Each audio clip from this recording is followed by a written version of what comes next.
આ પછી શ્રી કૃષ્ણએ પણ પાર્વતીજી પાસેથી 3 વરદાન માંગ્યા: બ્રાહ્મણ પૂજા, દેવીઓ, તપસ્વીઓ અને ગૃહસ્થોનો આદર, હજારો સ્ત્રીઓના પ્રાણ પ્રિય હોવું.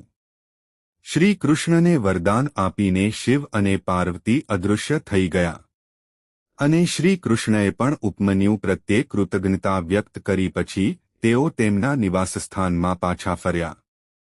ભગવાન શિવની કૃપાથી જ શ્રીરામે લંકા પર વિજય મેળવવા માટે સમુદ્ર પાર કર્યો અને લંકેશનો વધ કર્યો. ભગવાન શિવ પાસેથી મળેલી શક્તિથી પરશુરામ પૃથ્વીને ક્ષત્રિયોથી રહિત બનાવવામાં સફળ થયા અને પરાશર મુનિને વેદવ્યાસ જેવો પુત્ર મળ્યો, જે વૃદ્ધાવસ્થા અને રોગથી મુક્ત હતો. સનતકુમારજીએ વ્યાસજીને કહ્યું તેમ ઋષિઓએ સૂતજીને નરકના અધિકારી પાપી જીવોનો પરિચય કરાવવા કહ્યું.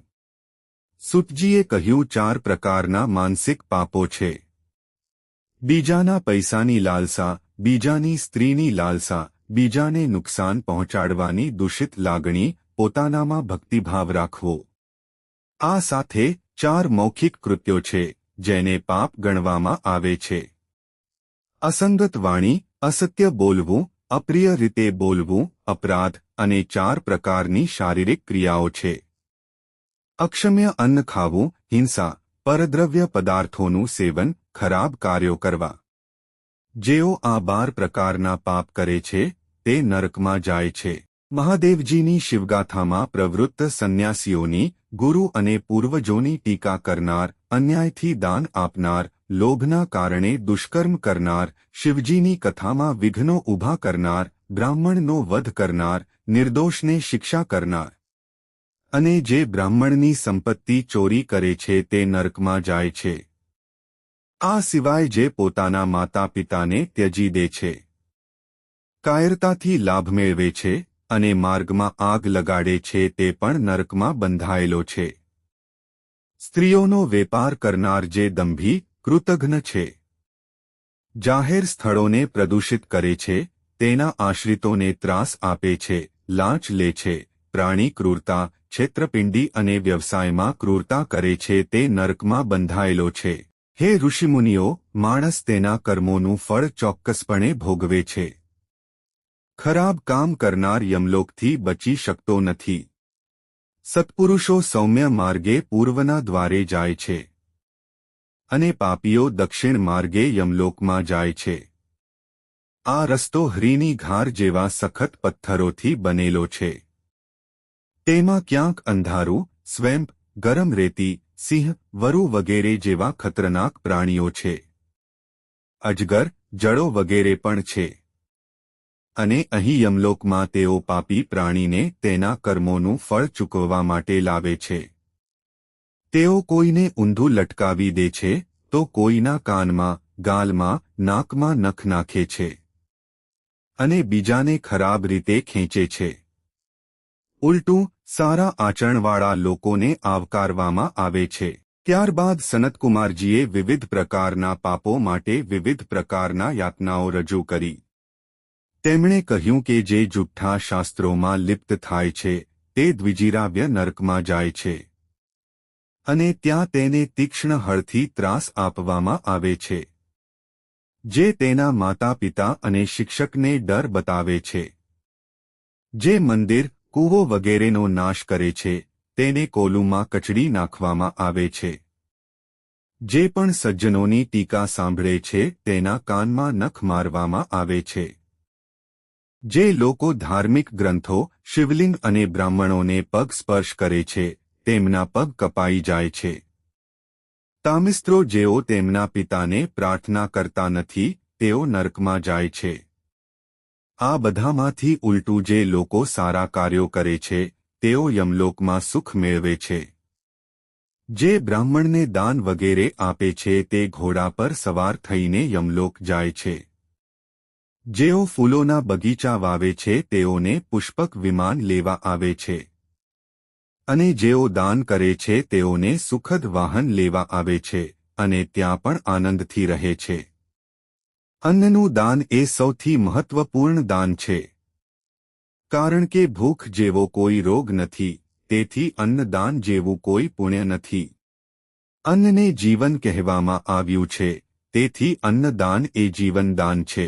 આવી વ્યક્તિને કોઈપણ પ્રકારની અસુવિધાનો સામનો કરવો પડતો નથી. પાણી આપવું એ પણ મહિમા છે. પાણી આપવાથી આ લોક અને પરલોકમાં સુખ મળે છે. તેથી માણસે તળાવ, કૂવા વગેરે ખોદવા જોઈએ. કારણ કે દેવો, પૂર્વજો, નાગ, દાનવો, ગંધર્વ, સ્થાવર, શૂલાદિક બધા જ પાણીનો આધાર લે છે. એ જ રીતે જંગલો અને બગીચાઓમાં વૃક્ષો વાવવાથી પણ સારું પરિણામ મળે છે. આ પૂર્વજોને પણ બચાવે છે. એક જન્મમાં વાવેલા વૃક્ષો બીજા જન્મમાં પુત્રોને જન્મ આપે છે. સત્ય વચનો પરમ કલ્યાણકારી છે. તપ કરવાથી સ્વર્ગ, કીર્તિ, કામ, મોક્ષ, જ્ઞાન, વિજ્ઞાન, સૌભાગ્ય અને સૌંદર્યની પ્રાપ્તિ થાય છે.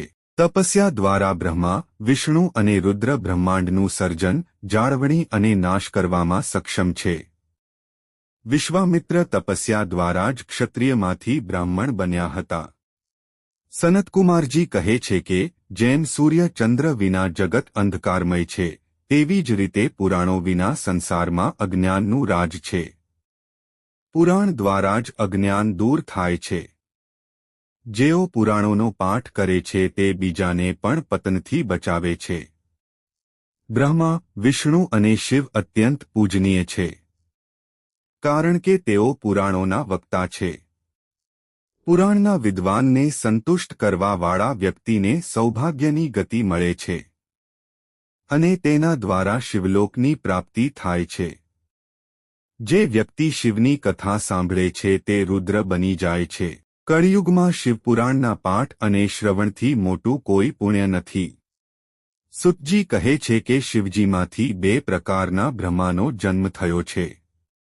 જે બ્રહ્માંડના કારણ છે, નામહીન, ભૂતકાળ, પ્રગટ અને અવ્યક્ત, જે 14 ભુવન બ્રહ્માંડની રચના કરે છે. બ્રહ્માંડમાં 7 પાતાલ અને 7 ભૂતલ છે. 100 યોજનાઓમાં ફેલાયેલા 7 પાતાલના નામ અટલ, વિતલ, સુતલ, રસતલ, તાલ, તલતાલ અને પાતાલ. આ 7 પૃથ્વીની નીચે છે. અને આ દુનિયાના મોટા મહેલો સોના અને રત્નોથી જડેલા છે.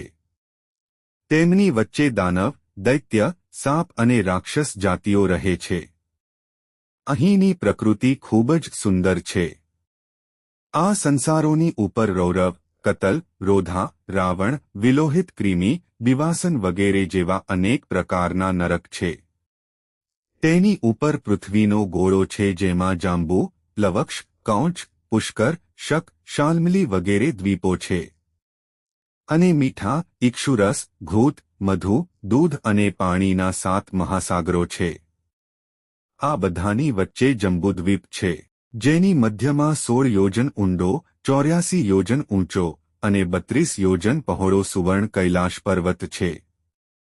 તેની દક્ષિણમાં હેમકૂટ અને હિમાલય અને ઉત્તરમાં સફેદ અને શૃંખલાવાળા પર્વતો આવેલા છે.